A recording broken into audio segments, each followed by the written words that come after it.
ሰላም ጤና ይስጥልኝ ከሐረሪ ክልል ቴሌቪዥን የዕለቱን ዜናዎች ይዘን ቀርበናል። ከዜናዎቹ ጋር ምስጋናው ኃይሉ ነኝ።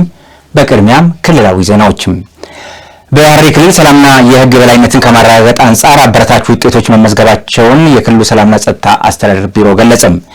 የክልሉ ሰላምና ጸጥታ አስተዳደር ቢሮ ኃላፊ አቶ ቶፊቅ መሐመድ በበጀት ዓመቱ በቢሮ የተከናወኑ ስራዎች ዙሪያ መግለጫ ሰጥቷል። አያንቱ አህመድ የሐረሪ ክልል ሰላምና ጸጥታ አስተዳደር ቢሮ ኃላፊ አቶ ቶፊቅ መሐመድ በበጀት ዓመቱ በቢሮ በተከናወኑ ስራዎች ዙሪያ መግለጫ ሰጥተዋል። በመግለጫቸውም ህዝቡን በማሳተፍና የሰላሙ ባለቤት በማድረግ በተሰራው ስራ ጉልህ ሚና አበርክቷል ብለዋል። ማህበረሰብን ከጸጥታ ተቋማት ጋር ያለውን አጋርነትና ትብብር እንዲጎለብት በማድረግ በክልሉ የህግ የበላይነትን በማረጋገጥ የወንጀል ድርጊቶች እንዲቀንሱ ማስቻሉን ገልጸዋል። በክልሉ የተከናወኑ ህዝባዊና ሃይማኖታዊ በዓላት በስኬት መካሄዳቸው የቅንጅት ስራ ውጤት መሆናቸውን ገልጸዋል። ኃላፊው እንዳሉት አሰባሳቢ ትርክቶች የበላይነት እንዲይዙ በማድረግ ማህበረሰቡን ይበልጥ በማቀራረብ ህብረ ብሔራዊ አንድነትን ለማስፈን ትኩረት ተሰጥቶ በተሰራው ስራ ተጨባጭ ለውጦች መመዝገቡን ጠቁመዋል። ይህም ማህበረሰቡን የሰላሙ ባለቤት በማድረግ በክልሉ አንጻራዊ ሰላም እንዲሰፍን አስችሏል ብለዋል። የሰላም አደረጃጀቶች የማደራጀት ስራ መሰራቱን ገልጸው በአደረጃጀቶቹ አማካኝነት ቀላል ግጭቶችን በእርቅ እንዲፈቱ ማድረግ ተችሏል ብለዋል። በተለይም የጸጥታ ተቋማትን ሪፎርም በማድረግ የስነ ምግባር ችግር የተስተዋለባቸው የጸጥታ አካላት ላይ የእርምት እርምጃ ተወስዷል። በሌላ በኩል ግንቦት ወር ላይ የተካሄደውን 7ኛውን አገር አቀፍ ምርጫ በሶስቱም ምዕራፎች ያለምንም የጸጥታ ችግር በሰላም እንዲጠናቀቅ ማድረግ መቻሉን ገልጸዋል። ከዚህ በተጨማሪም በርካታ የሚሊሻ አባላትን በማሰልጠን ወደ ስራ ማሰማራት መቻሉን ጠቁመዋል። በሌላ በኩል የጉምሩክና ጸረ ኮንትሮባንድ ግብረ ኃይልን በማጠናከር ኮንትሮባንድና ህገወጥነትን ለመከላከል በተከናወኑ ተግባራት በርካታ በህገ ወጥ መንገድ ወደ አገር ውስጥ ሊገቡ የነበሩ የኮንትሮባንድ እቃዎችን በቁጥጥር ስር መዋል መቻሉን ገልጸዋል። በክልሉ ከ199,000 በላይ ዜጎች የፋይዳ ብሔራዊ መታወቂያ መውሰዳቸውንም ገልጸዋል። በቀጣይም ዓመትም በክልሉ የህግ የበላይነትን ይበልጥ በማጎልበት የሰፈነውን ዘላቂ ሰላም ለማስጠበቅ የተጀመሩ ተግባራት ተጠናክረው እንደሚቀጥሉ አረጋግጠዋል። በሐረሪ ክልል በርካታ ህጻናትና ነፍሰ ጡር እናቶች ከተመጣጠነ ምግብ እጥረት ማዳን መቻሉን ተገለጸ። የሐረሪ ክልል የምግብና ስርዓተ ኒውትሪሽን ማስተባበሪያ ጽሕፈት ቤት እና የሰቆጣ ቃል ኪዳን አስፈጻሚ ሴክተሮች የ2018 በጀት ዓመት እቅድ አፈጻጸምና የ2019 በጀት ዓመት እቅድ ግምገማ መድረክም በስኬት ተጠናቋል። ሲሳይ ዘሪሁን በሐረሪ ክልል ሐረር ከተማ የምግብ ስርዓት ኒውትሪሽን ማስተባበሪያና የሰቆጣ ቃል ኪዳን ጽሕፈት ቤት ለተከታታይ 2 ቀናት ሲያካሂደው የቆየው የ2018 በጀት ዓመት እቅድ አፈጻጸምና የ2019 እቅድ ግምገማ በዛሬው ዕለት ተጠናቋል። በመርሃ ግብሩ ንግግር ያደረጉት የሐረሪ ክልል ፕሬዝዳንት ጽሕፈት ቤት ኃላፊው አቶ ጃሚ መሐመድ እንደ ክልል የስርዓተ ምግብን ተግባራዊ ከማድረግና ተቋማዊ አሰራርን በተከተለ መልኩ በማስኬድ እንዲሁም ከባለድርሻ አካላት ጋር በቅንጅት በተሰራው ስራ ተጨባጭ ውጤት መጥቷል ብለዋል። ያው ኒውትሪሽን ወይም ስርዓተ ምግብ በሰቆጣ ቃል ኪዳን ጀምሮ በአገር አቀፍ ደረጃ በተለያዩ በሁሉም ክልሎች በሚባል ደረጃ ተግባራዊ የሆነ ያለበት ተግባብ አለ። በዚህም የተለያዩ ተቋማት ስቴክሆልደር ናቸው። ስለዚህም የስርዓተ ምግብ ኒውትሪሽን ሂደቱን እንደ ክልልም ከተለያዩ ተቋማቶች ጋር በጋራ በመሆን ስራዎችን እየሰራን ያለንበት ተግባቦች አሉ። ይህም ስራ በፕሬዝዳንት ጽሕፈት ቤት ስር የሚሰራ ስራ ነው። እንደ ክልልም ሆነ እንደ ሀገር የተለያዩ ፕሮጀክቶች ቢጀመሩም ቀጣይነታቸው እንቅፋት ይገጥመው እንደነበር የገለጹት አቶ ጃሚ የፕሮጀክት እንዳይስተጓጎል ግን ጥረት ተደርጓል። በዚህም በርካታ ህጻናትና ነፍሰ ጡር እናቶችን ከተመጣጠነ ምግብ እጥረት ማዳን ተችሏል ነው ያሉት። ላለፉት በርካታ ጊዜያት ይሄ የኒውትሪሽን ስርዓተ ሲስተም ሂደቱ ተቋማዊ ሆኖ እንዲቀጥል ከማድረግ አንጻርም እንደ ክልላችንም ትልቅ ኢኒሼቲቭ በመስጠት ትኩረት በመስጠት ክቡር ፕሬዝዳንቱ ሰፊ የሆነ ጥረቶችን ከማድረግም አልፈው በደንብ እንዲቋቋም ከማድረግ አንጻር ደንብም ጸድቆለታል። ሀገራችን በበርካታ ጊዜያት የተለያዩ ፕሮጀክቶች ይመጣሉ። ሰስቴናቢሊቲ ላይ እንቅፋቶች ይገጥሙ ነበር። ነገር ግን የዚህ የስርዓተ ምግብ ሲስተም ወይም ኒውትሪሽን ሂደቱ እንዳይጨናገፍ በክልል አቅም ቀጣይነት እንዲኖር ከማድረግ አንጻር በደንብ የተደራጀ ከመሆኑም አንጻር ቀጣይ ላይ ደግሞ ትልቅ ስራዎች የሚሰሩበት ሂደት አለ። አሁን እንደ ክልላችን በ5 ወረዳዎች የስርዓተ ምግብ ሂደቱ ተግባራዊ የሆነ ያለበት ተግባር አለ። ይሄም አንዱ በተጀመረውና በተደረገው ጥረቶች የቀጠለ ነው። በክልሉ የህፃናት እድገትን ውጤታማ ለማድረግ የባለድርሻ አካላት የተቀናጀ ስራ ከመስራት አኳያም ተሞክሮ የሆኑ ስራዎች መሰራታቸውን ገልጸዋል።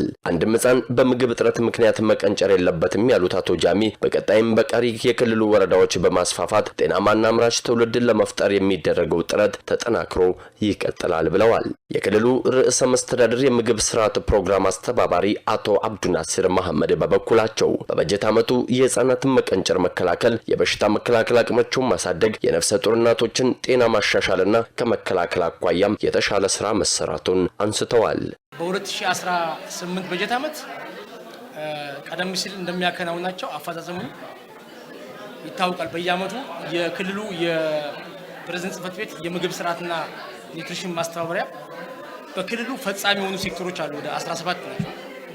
እነዛ ፈጻሚ ሴክተሮችና የወረዳ መስተዳድሮችን በአመት አንዴ በጋራ ቁጭ ብለው ያቀዳሉ። የታቀደውን ስራ ደግሞ በጋራ ይተገብራሉ። በየሩብ አመቱና በየግማሽ አመቱ ይገመግማል ማለት ነው። በእነዚህ በአምስቱ የሰቆጣ ቃል ኪዳን ወረዳዎች እያንዳንዳቸው ከፌዴራልና በክልል ከሚመደብላቸው በጀት እያንዳንዳቸው ወረዳዎች ወደ 10 ሚሊዮን ብር በዚህ ስራ ላይ ሲያውሉ ነው ይቀሩ። ስለዚህ ያው እንደሚታወቀው ያው በክልሉ የተመደበው በየአመቱ እየተመደበ ያለው የሰቆጣ ቃል ኪዳን በጀት እውነት ከ2014 ጀምሮ በየአመቱ ያለው በጀት እየጨመረ በአሁኑ ወቅት ዘንድሮ የተመደበው 2018 ላይ በክልል ብቻ በመንግስት በጀት ወደ 25 ሚሊዮን ብር ነው የተመደበው። ይህ ሲባል ፐር ወረዳ ለእያንዳንዱ ወረዳ 5 ሚሊዮን ብር ማለት ነው። እንግዲህ ቀደም ሲል ይመደብ የነበረው 2 ሚሊዮን ከፍ ብሎ ወደ 5 ሚሊዮን ከፍ ብሏል። ይሄ ስራ ትውልድን የማዳን ስራ ነውና በተለይም መቀንጨርን ስንከላከል ነገ ተረካቢ የሆኑ ህፃናትን ጤናማ የሆነ እድገት ኖሯቸው ነገ ጥሩ የትምህርት አቀባበል ደረጃቸው ያደገ የፈጠራ ብቃታቸው ጥሩ የሆኑ ህፃናትን ከስር ኮትኩተን ነውና ይሄ እውነት ለመቀንጨርን ለመከላከል የምንመደበው በጀት ከጊዜ ወደ ጊዜ ጤናማና አምራች ዜጋን ከመፍጠር አኳያ ትልቅ አስተዋጽኦ እያበረከትን ያለው ይህ ፕሮግራም ይላሉ እድሜያቸው ከ2 ዓመት በታች ባሉ ህፃናት ላይ መቀንጨርን መከላከል፣ እርጉዝ እናቶች ጤንነታቸው ተጠብቆ ጤናማ ህፃናት እንዲወለዱ ዓላማ አድርጎ እየሰራም ይገኛል ብለዋል። በዚህም በክልሉ 5 ወረዳዎች ተግባራዊ የተደረገው ይህ ፕሮግራም መጠነ ሰፊ ለውጦችን እያስመለከተ እንደሚገኝም አክለው ገልጸዋል። በተለይም በህፃናት መቀንጨር ላይ እርጉዝ እናቶችና አጥቢ እናቶች ላይ ምክንያቱም ይሄ መቀንጨር ትውልድ ተሻጋሪ ነው እና ይሄን ትውልድ በተለይም እድሜያቸው ከ2 ዓመት በታች ባሉ ህፃናት መቀንጨርን ለመከላከልና በእርጉዝና አጥቢ እናቶች ላይ ጤንነታቸው ተጠብቆ ጤናማ ህፃናት ከመቀንጨር ነፃ የሆነ ህፃናት እንዲወለዱ ነው እንግዲህ ዋና ትልቁ ዓላማ አድርጎ በሰቆጣ ቃል ኪዳን ስምምነት በ2030 እንደ አውሮፓ አቆጣጠር አንድም ህፃን ከመቀንጨር ጋር ተያዘ እንዳይወለድ እንደ ሀገር አቀፍ ትልቅ ግብ ተይዞ እየተሰራ ነው። ከፌደራል እስከ ክልል እስከ ወረዳ ቀበሌ ድረስ ነው። በተጨማሪም ይህ ፕሮጀክት ይላሉ ጤናማ አምራች ችግር ፈቺና ሀገር ተረካቢ ትውልድን ለመፍጠር የምግብ ስርዓት ፕሮግራም ወሳኝ በመሆኑ በዘርፉ ሰፊ ስራዎች እየተሰሩ ይገኛሉ ብለዋል። የስጋና እንቁላል ተዋጽኦ፣ የጓሮ አትክልቶች ምርትን በማሳደግ የምግብ ሉዓላዊነትን ማሳደግም ወሳኝ መሆኑን ገልጸዋል። አቶ አብዱናስር መሐመድ አክለውም እንደ ክልል 34 በመቶ የሚሆኑ ህፃናት የተመጣጠነ ምግብ እንደሚያስፈልጋቸው ገልጸው አምራችና ጤናማ ዜጎችን ለመፍጠር ለህፃናትና የተመጣጠነ ምግብ ማቅረብም ወሳኝ ነው ብለዋል። በቀጣይም የተጀመሩ ስራዎችን በማስቀጠል የታዩ ክፍተቶችን ለመቅረፍ ስራዎችን በቅንጅት እንደሚሰሩ አንስተዋል። በመጨረሻም የፈጻሚ ሴክተሮችና የወረዳ መስተዳድሮች የ2019 በጀት ዓመት እቅድ ግምገማን በማካሄድ ተጠናቋል። የግብርና ቴክኖሎጂ ሽግግርን ማፋጠን የግብርና ምርትና ምርታማነትን ከማሳደግ አንጻር ትልቅ ፋይዳ ያለው መሆኑን የሐረሪ ክልል ግብርና ልማት ቢሮ አስታውቋል። ቢሮው ከተለያዩ ባለድርሻ አካላት ጋር ምርትና ምርታማነትን በማሳደግ ዙሪያ ውይይት መድረክ አካሂዷል። ዘገባው የዲኒ መሐመድ ነው። ዝርዝሩ በተከታይነት ቀርባል። የሐረሪ ክልል ግብርና ልማት ቢሮ ከሐረማያ ዩኒቨርሲቲ ከሰዎች ለሰዎች ድርጅትና ከፖሊቴክኒክ ኮሌጅ ጋር በመተባበር ምርትና ምርታማነትን ለማሳደግ በጋራ እየሰራ ይገኛል። በዛሬው ዕለትም በተከናወኑ ተግባራት ዙሪያ የውይይት መድረክ አካሂደዋል። በውይይት መድረኩ ላይ የተገኙት የክልሉ ግብርና ልማት ቢሮ ምክትል ኃላፊ አቶ ነስረዲን አህመድ ግብርናን ማዘመን ምርትና ምርታማነትን ለማሳደግ የላቀ ድርሻ አለው ብለዋል። እየተከናወነ ባለው የግብርናና ቴክኖሎጂ ሽግግር ውስጥ ከፍተኛ አስተዋጽኦ በረከቱ ያሉ ባለድርሻ አካላት ሊመሰገኑ እንደሚገባ ምክትል ኃላፊው ገልጸዋል። የቢሮው የግብርና ኤክስቴንሽን ዳይሬክቶሬት ዳይሬክተር አቶ መሐመድ ሬድዋን በበኩላቸው የውይይት መድረኩ ዋና ዓላማ የባለድርሻ አካላትን ያፈጻጸም ሪፖርት መገምገምና የቀጣይ አቅጣጫ ማስቀመጥ መሆኑንም አብራርተዋል። ባለድርሻ አካላት ምርትን ለማሳደግ የተለያዩ ድጋፎችን እያደረጉ መሆኑን የጠቀሱት ዳይሬክተሩ በተለይም ለአየር ንብረቱ ተስማሚና ድርቅን የሚቋቋሙ ምርጥ ዘሮችን ለአርሶ አደሩ ለማድረስ እየተሰራ ባለው ስራ አበረታታች ስኬቶች መመዝገባቸውንም ገልጸዋል። ከባለድርሻ አካላት ምርትና ምርታማነትን ከማሳደግ አንጻር የተለያዩ ድጋፎች እየተደረጉ መሆኑንም ተናግረዋል። የትኛው ዘር ከየትኛው የተሻለ ምርት ይሰጣል፣ የትኛው ድርቅን ይቋቋማል የሚለው ነገር አርሶ አደሩ ጋር ቴክኖሎጂውን ምርቱን ከማድረሳችን በፊት ኤፍቲሲዎች ላይ በጋራ ምን ገመገመበት እንትኖች አሉ። ስለዚህ እዛ ላይ ትሪያሎችን እየሰራን አርሶ አደሩን እያሳየን አርሶ አደሩ ደግሞ ከዛ ካየው ነገሩ ላይ የተሻለውን ፐርፎርም ያደረገውን ዝርያ እንዲመርጥ እድል እየተፈጠረ ነው። ከሚሽን ፎርሜሽንም ጋር በዋናነት እነዚህ ከፓምፕ ብልሽት ጋር ተያይዞ ቴክኒካሊ ሚኒ ገራዦች ገጠር ላይ እንዲቋቋሙ ስራ የሌላቸው ወጣቶች መልመለን እነሱ እንዲያሰለጥኑ መለስተኛ የሆነ ፓምፕ ብልሽቶችን እዛው መጠገን እንዲችሉ እያደረግን ያለን። በተለይ ለአየር ንብረቱ ተስማሚና ድርቅ የሚቋቋም ምርጥ ዘሮችን ለአርሶ አደሩ ለማድረስ እየተሰራ ባለው ስራ ስኬቶች መመዝገባቸውን አብራርተዋል። ፈዲስ ግብርና ምርምር በዋናነት እነኚህ ማሽላ ቶሎ ደራሽ ማሽላዎችን ስንሰራ ከአግሮኖሚክ ፕራክቲስ ጀምሮ ምንድነው ለማሽላው መደረግ ያለበት እንክብካቤ፣ ማናጅመንቱ፣ አያያዙ፣ በሽታ ተባይ ቁጥጥሩ በምን አይነት መልኩ ነው የሚለው ነገር ቴክኒካል ስልጠና በመስጠት እንዲሁም ቴክኒካሊ ይህንን ስራ ባክአፕ በማድረግ ትልቅ እገዛ እያደረገ ነው ያለው። ሐረር ፖሊቴክኒክ በዋናነት ትልቁ ደግሞ ባለድርሻ አካላችን ነው ብለን የለየነው ነው። በክልሉ ግብርና ልማት ቢሮ የምግብ ዋስትና ማጠናከር ፕሮግራም ኃላፊ አቶ ኤልያስ ኢብራሂም ውይይቱ በግብርና ዘርፍ የሚታዩ ተግዳሮቶችን በምርምር ዘላቂ መፍትሄ እንዲያገኙ ከተለያዩ ተቋማት ለተገኙ ምሁራን ለማስተዋወቅ ጭምር መድረኩ እንደሚያግዝም ገልጸዋል። ውይይቱ ከባለድርሻ አካላት ጋር በአመት 2 ጊዜ የሚካሄድ መሆኑና በዚህም በሂደቱ ያለው ተግዳሮቶችና ስኬቶችን ለመለየት ወሳኝ መሆኑን ጠቁመዋል። በውይይቱ ላይም ከተለያዩ ተቋማት የተውጣጡ ምሁራንና ባለሙያዎች እየተሰራ ያለውን ስራ ሪፖርት ያቀረቡ ሲሆን በቀጣይም ስራዎችን አጠናክረው እንደሚሰሩ ገልጸዋል። በሐረሪ ክልል 199 ሺህ በላይ ዜጎች የፋይዳ ብሔራዊ መታወቂያ መውሰዳቸውን የሐረሪ ክልል ወሳኝ ኩነት አስታውቋል። የሀገሪቱን የ2030 የዲጂታል ስትራቴጂ ግብ ለማሳካትም በቀጣይ በክልሉ የሚገኙ ሁሉም ተቋማት አገልግሎት ለመስጠት መታወቂያውን እንደ አስገዳጅ ቅድመ ሁኔታ የሚያስቀምጡበት አሰራር እንደሚዘረጋም ተጠቁሟል። ቤተልሔም ደሴም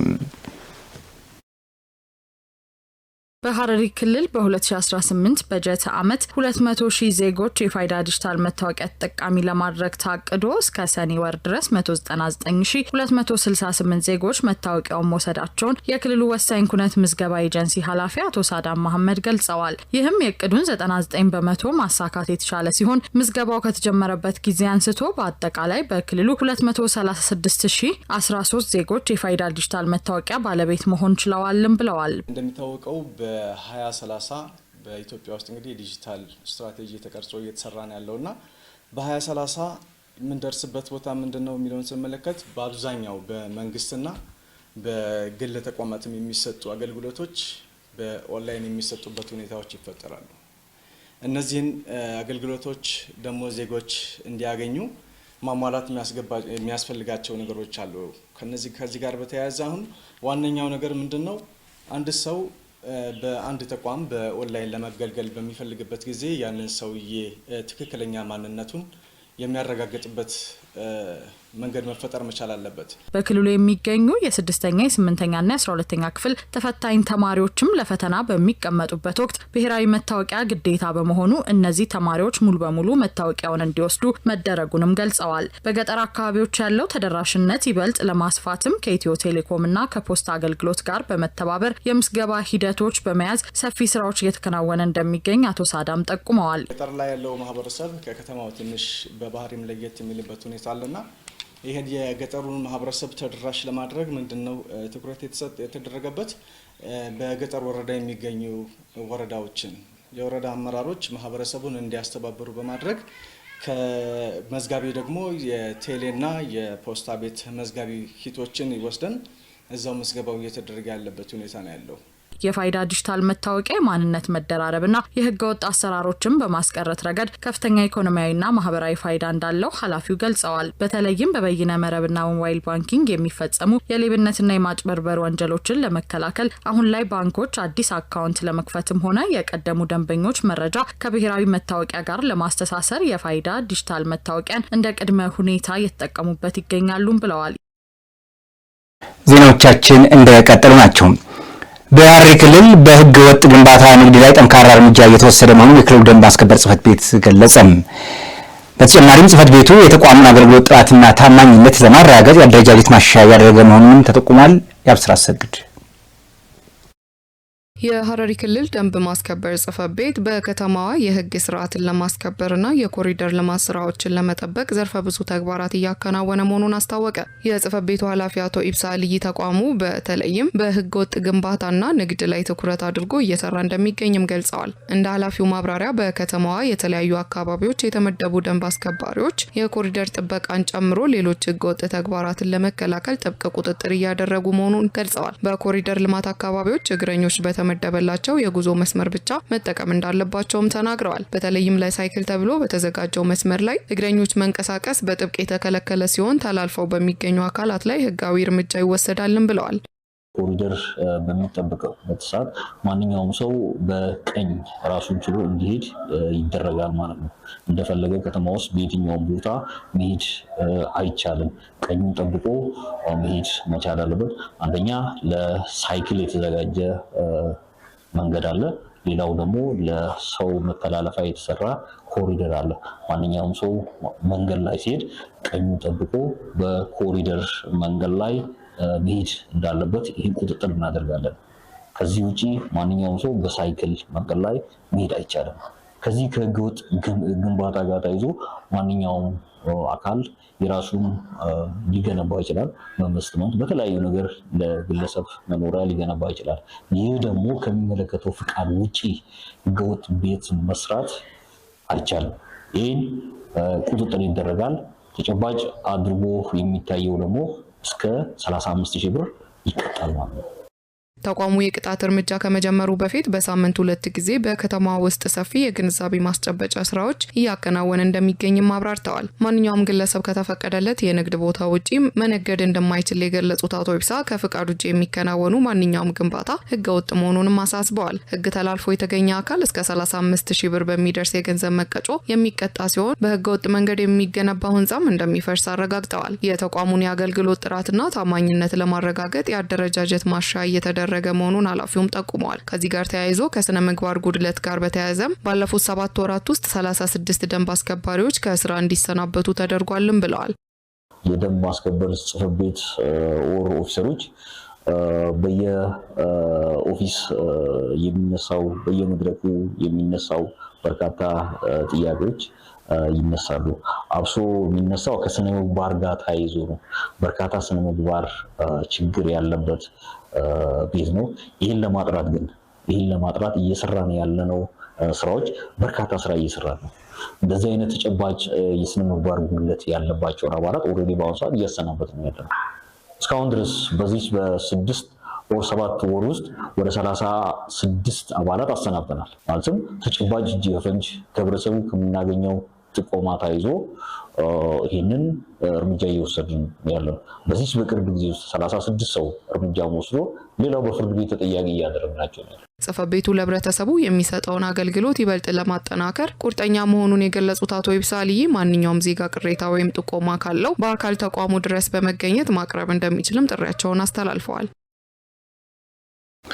የኮሪደር ልማቱ የሐረርን ጥንታዊ ውበት ሳይለቅም ዘመናዊነቷን ያጎላ መሆኑን በክልሉ የተገኙ እንግዶች ገልጸዋል። የዘንድሮ የ12ኛ ክፍል ብሔራዊ ፈተና በበይነ መረብ ኦንላይን ለመስጠት ከተለያዩ የሀገሪቱ ክፍሎች ወደ ሐረሪ ክልል የመጡ እንግዶች የተከናወኑትን የኮሪደር ልማት ስራዎችንና የቱሪስት መስህቦችን ተዘዋውረው ጎብኝተዋል። ዘገባው ሄኖክ ግርማ ነው። ዝርዝር አለን።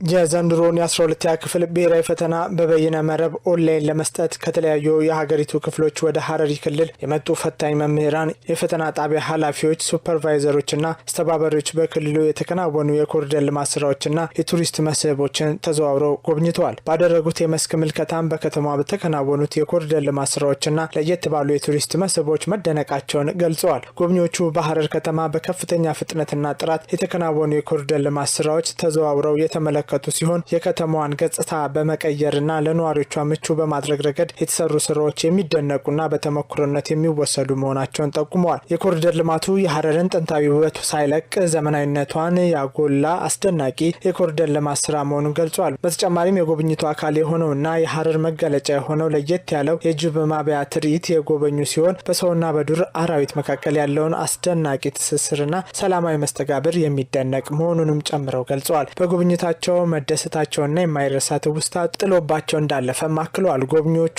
በሐረሪ ክልል ያለውን ሰላም፣ ልማትና እድገት ተቀባይነት ይበልጥ እንዲረዱና ዘና እንዲሉ ትልቅ እድል የፈጠረ መሆኑን ገልጸዋል። በሐረሪ ክልል በ2018 የትምህርት ዘመን በከተማና በገጠር ከ2560 በላይ ተማሪዎች የ12ኛ ክፍል አገር አቀፍ ፈተናን በበይነ መረብ ይከታተላሉ።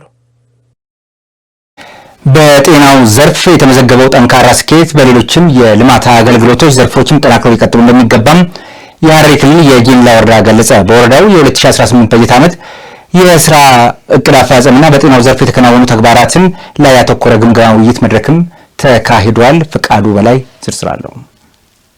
በጤናው ዘርፍ የተመዘገቡ ስኬቶች በሌሎች ዘርፎችም ተጠናክረው መቀጠል እንደሚገባቸው በሐረሪ ክልል የጂኔላ ወረዳ አስተዳዳሪ አቶ መሐመድ ዩሱፍ ገልጸዋል። በበጀት ዓመቱ የተከናወኑ ጠንካራ ተግባራትን በማስቀጠል በቀጣይ ውጤታማ ስራዎችን ለማከናወን በትኩረት እንደሚሰራ ነው ኃላፊው ያመላከቱት። በመድረኩ የተገኙት የጂኔላ ወረዳ ዋና አስተዳዳሪ አቶ መሐመድ ዩሱፍ እንደገለጹት ጤና ጣቢያው በቅርቡ ከኦሊቭ ሆስፒታል ጋር የመግባቢያ ሰነድ መፈራረሙን አስታውሰው ስምምነቱ የተመዘገቡ አጠቃላይ ስኬቶች መንግስትን ስትራቴጂካዊ አቅጣጫዎች በተገቢው መንገድ በመተግበር ለሌሎች ተቋማት ግንባር ቀደም አርአያ መሆን የሚቻልበትን እድል የፈጠሩ መሆናቸውን ባለቱ ገልጸዋል። ትላንት የነበረው የኦሊቭ ሆስፒታል ጋር የተፈራረምነው ኤምኦዩ ባደረግንበት ማግስት ደግሞ ይህንን ግምገማ የ2018 ማጠቃለያ ምዕራፍ ስራዎቻችንን እንደዚህ መገምገማችን ደግሞ የግምገማውን ሂደት ልዩ የሚያደርገው ቀን ነው ብለን ነው የምናስበው። ምክንያቱም መንግስት ያስቀመጣቸውን አቅጣጫዎች እንደ ጂኔላ ወረዳ ጤና ቀደም ብለን የምንሰራቸው ስራዎች ለሌላው አርአያ የሚሆኑ ነገሮች እየሆኑ እንደሆኑ ስለሚያሳዩን ማለት ነው። አቶ መሐመድ አክሎም ለጤናው ዘርፍ ልዩ ትኩረት በመስጠት ለባለሙያዎች ድጋፍና ክትትል ስራዎች በቀጣይ ተጠናክረው እንደሚቀጥሉም አስታውቀዋል። ከግል የጤና ተቋማትና ሆስፒታሎች ጋር የተጀመሩ የቅንጅት ስራዎችን ይበልጥ በማጠናከር ዘርፈ ብዙ ስኬቶችን ለማስመዝገብ በቅንጅት ይሰራል ሲሉም ተናግረዋል። ጂኔላ ላይ ያለው ነገር ጂኔላ ጤና ጣቢያ ላይ ያለው ጥሩ መንፈስ ለሌላው አካባቢ አርአያ በሚሆን መልክ ማለት ነው ልምድም የሚቀሰምበት መሆኑን ማሳያዎች ብዙ ስለሆኑ ማለት ነው። ይህንን የጀመርነውን ስራ ቀጣይ ላይ እንደ ሀገር አቀፍ በአክሪዴሽን 2 ወረዳ በሐረሪ ክልል ተመርጦ 2 ጤና ጣቢያ በተመረጠበት አንዱ ደግሞ የኛ ጤና ጣቢያ ሆኖ መገኘቱ ቀጣይ ላይ የምንሰራቸውን ማስፋፋት ያለብንና አገልግሎት አሰጣጡን ከማስፋት አንጻር እኛም እንደ ወረዳ ክልል ጤና ቢሮም ደግሞ ድጋፍ አድርጎልን ያንን እንደምናሳካ ደግሞ ባለሙሉ ተስፋ እንደሆንን ነው የምንተማመንበት ማለት ነው። ሁሉም የጤና ባለሙያዎችና ሰራተኞች የገቡትን የሕክምና ቃል ወደ ተግባር በመቀየር ህዝባዊ አገልግሎቱን ይበልጥ እንዲያሳድጉና የተጀመሩ መልካም ስራዎች ተቀዛቅዘው ወደ ኋላ እንዳይመለሱ ተጠናክረው ሊቀጥሉ እንደሚገባም አመላክተዋል። በጤናው ዘርፍ የተመዘገቡ ስኬቶችን በቀጣይ በሌሎች ዘርፎችም ተጠናክረው መቀጠል እንደሚገባቸውም ጠቁመዋል። እናንተ በርትታችሁ እናንተ ጠንክራችሁ በጋራ በአንድነት መንፈስ ቤተሰባዊ የሆነውን ቅርርብ በመፍጠር ስለሰራችሁ ነው እንደዚህ አይነት ስኬቶች የመጡት የሚለውን ነገር መውሰድ አለባችሁ ማለት ነው። ሁል ጊዜም እንደምንለው ዛሬ የሰራችሁትን ውጤት ስታዩ ነገ ደግሞ ይበልጥ ከዚህ በላይ ለመስራት እንደሚያነሳሳችሁ ስንቅ ሆኗችሁ መቀጠል ያለበትን ነገር መውሰድ መቻል አለባችሁ። ምክንያቱም ጥሩ የሰራ ሰው ነገ ከሰራው ጥሩ ስራ በላይ ስለሚጠበቅበት ኃላፊነቱንና እና ጫናውን ይዛችሁ እየተራመዳችሁ እንደሆነ ማወቅና መስራት ይገባቸዋል ማለት ነው። በዕለቱም የወረዳው 2018 የስራ ዕቅድ አፈጻጸምና በጤናው ዘርፍ የተከናወኑ አበይት ተግባራት ቀርበው ሰፊ ውይይት የተደረገ ሲሆን በበጀት ዓመቱ የተሻለ አፈጻጸም ላስመዘገቡ አካላት የማበረታቻ ሽልማትም ተበርክቶላቸዋል። የጤና ፓኬጆችን ተግባራዊ በማድረግ የማህበረሰቡን ጤና ማረጋገጥ እንደሚገባ የሐረሪ ክልል ጤና ጥበቃ ቢሮ ገለጸም። የ18ቱን የጤና ፓኬጆች ወደ ተግባራት በማስገባትም የማህበረሰብን ጤና የማረጋገጥ አካል የሆነው የሐረሪ ክልል ሶፊ ወረዳ አውመር ቀበሌ ከአይነ ምድር ነፃ መንደሮች ተመርቀዋል። አደም ኢብራሂም ዘገባውን አዘጋጅቶታል። 18ቱን የጤና ፓኬጆች ወደ ትግበራ በማስገባት የማህበረሰቡን ጤና የማረጋገጥ አካል የሆነው በሐረሪ ክልል ሶፊ ወረዳ አኡመር ቀበሌ ከአይነ ምድር ወይም ከቆሻሻ ነፃ መንደሮች ተመርቀዋል። በምረቃ መርሃ ግብሩ የተገኙት የሐረሪ ክልል ጤና ቢሮ ኃላፊ ዶክተር አብዲ አሚን የማህበረሰቡን ጤና ለማረጋገጥ አስተኝቶ ከማከም ይልቅ በሽታን አስቀድሞ የመከላከል የጤና ፖሊሲ ስትራቴጂን በመከተል 18ቱን የጤና ኤክስቴንሽን ፓኬጆች ተግባራዊ በማድረግ ተጨባጭ ውጤት ማምጣት እንደተቻለ ገልጸዋል። በዚህም በሶፊ ወረዳ ከአይነ ምድር ነፃ ከሆነችው ከአኡመር ቀበሌ የተገኘውን ተሞክሮ በማስፋፋት ሁሉንም ቀበሌዎች ከአይነ ምድር ነፃ ለማድረግ ሰፊ ስራ እየተሰራ መሆኑን ገልጸዋል። በወረዳው በሚገኙ 7 ቀበሌዎች ውስጥ የጤና ኤክስቴንሽን ፓኬጆችን ወደ ትግበራ ለመለወጥና ቀበሌዎቹን ከአይነ ምድር ነፃ ለማድረግ ከወረዳ እስከ ቀበሌ ባለው ደረጃ ተመሳሳይ አቋም ያለው የተቀናጀ አደረጃጀት ይዞ ወደ ስራ በመገባቱ የስኬት ሊገኝ መቻሉን ገልጸዋል።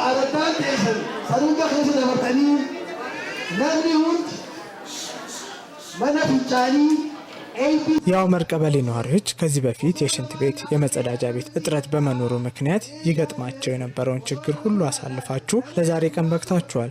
ብዙ ሰዎች ሽንታቸውን አፍነው በመዞራቸው ምክንያት የኩላሊት ህመም አጋጥሟቸው ሲታከሙ የነበረ ሲሆን ይህ መጸዳጃ ቤት መገንባት ግን ለችግሩ ትልቅ መፍትሄ ነው። የሶፊ ወረዳ ዋና አስተዳዳሪ አቶ አብዲ አወል በበኩላቸው በወረዳው የተሰራው ስራ የአካባቢውን ማህበረሰብ ጤና ወሳኝ መሆኑን ጠቅሰው በቀጣይም በቀሪ ወረዳ ቀበሌዎች መሰል ስራዎች ተግባራዊ ለማድረግ ዝግጅት መኖሩን ተናግረዋል። ጤና ምንም የሚቀየርበት የሚተካበት ነገር የለም። ስለዚህ ቅድሚያ ለበሽታ መከላከል መስጠት አለብን። ከዚህ በላይ ከሆነ ግን ወደ ሕክምና ተቋም ሄደን መታከም ነው እንጂ ሌላ አማራጭ የለም።